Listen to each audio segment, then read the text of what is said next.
Have you ever wondered why Viltrumites, conquerors of countless planets and civilizations, look like strict fathers who have already made every decision for you?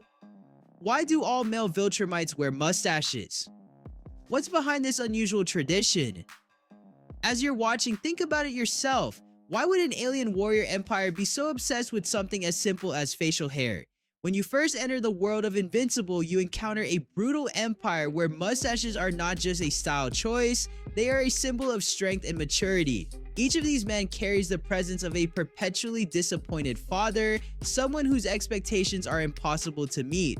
And this is not accidental. The creator of this story, Robert Kirkman, faced a challenge. How do you create a character like Nolan Grayson and make him stand out when the archetype of the perfect superhuman has already been defined by Superman? The solution was simple yet brilliant. Give him a mustache. Without it, Nolan would look like just another version of the Man of Steel. But with his strong build and distinctive facial hair, he becomes something different, an authority figure. He looks older, more human, and most importantly, more like a father. In fact, both Kirkman and the comics artists were inspired by their own fathers who wore mustaches. That image became embedded into the character design. Over time, the comics even provided an in-universe explanation for this trait. Viltrumites stopped feeling like just aliens and begin to represent a collective father archetype. And in human culture, the father figure is complex. It represents protection and control, order and fear, care and pressure. Viltrumites perfectly embody this contradiction.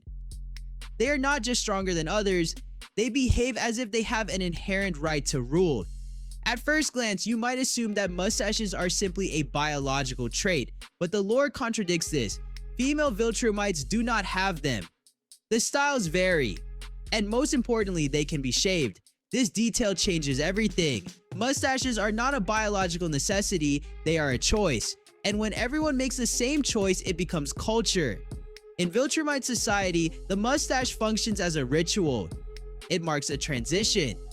Growing one is a form of initiation, a sign that an individual has accepted the rules of the system and become a full member of the empire.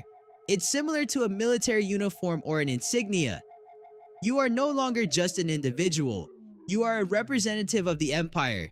This reflects the core structure of Viltrumite civilization: conquest, domination, and enforced order. Like any empire, they rely on visual markers to distinguish their own from outsiders. For Viltrumites, the mustache is that marker. After the destruction of Viltrum, however, the meaning of the mustache changes. What was once a symbol of power and authority becomes a symbol of memory. With fewer than 50 pure-blooded Viltrumites remaining, they cling even more tightly to this tradition. The mustache becomes a cultural anchor, a way to preserve identity when everything else has been lost. It becomes proof that their world, their empire, and their former greatness once existed. Against this backdrop, Mark Grayson stands out. Half human, half Viltrumite, he consciously rejects the mustache. This is not about appearance or genetics, it is an ideological decision. By refusing to wear one, Mark rejects the entire system of values it represents: militarism, superiority, and the assumed right to dominate others. His clean-shaven face symbolizes a new path, a world where strength does not grant moral authority. This creates a powerful generational conflict. Omni-Man represents the old order, harsh, disciplined, and built on the belief that the strong must rule. Mark represents an alternative, a future where tradition is not obligation and power does not justify control. What makes the mustache such a perfect symbol is its simplicity. Unlike tattoos or scars, it is natural, instantly recognizable, and reversible. It can be grown or removed, allowing space for personal choice and therefore meaningful defiance. In the end, the Viltrumite mustache becomes more than just a design choice. It represents strength, maturity, belonging, memory, and the fear of losing identity. Even after the fall of their empire, the symbol survives. The planet is gone. The system is broken, but the mustache remains. And for many Viltrumites, it still defines who they are.